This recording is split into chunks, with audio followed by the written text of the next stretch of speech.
Punjab assembly पे आपकी position जानना चाहता हूँ। ये जो पंजाब असम्बली का रेफरेंस वाला मामला है, आपकी क्या इसके ऊपर पोजीशन है?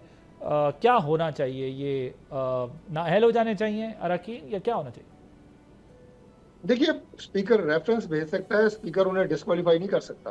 वो तो इलेक्शन कमीशन करेगा। स्पीकर ने अपनी एक ऑब्जर्वेशन दी है इलेक्शन कमीशन ऑफ पाकिस्तान को कि मेरी समझ के मुताबिक और मेरी जो एक पॉलिटिकल एक्सपीरियंस है, सोच है, तजर्बा है, उसके मुताबिक जो इन लोगों का कंडक्ट था during the proceedings of the assembly, ये इस काबिल नहीं है कि इसे टॉलरेट किया जाए। और मैं आपके पास बतौर रेफरेंस मूव कर रहा हूँ।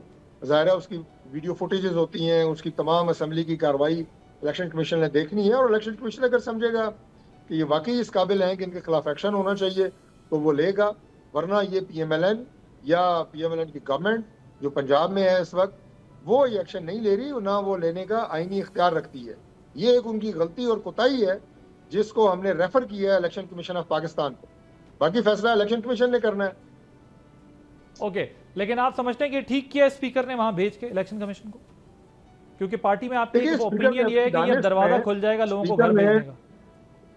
स्पीकर ने अपनी दानिस्त में एक एक्शन लिया है, उसके ऊपर आप ये कहें कि उसको तनकीद भी कर सकते हैं, उसकी सपोर्ट भी कर सकते हैं।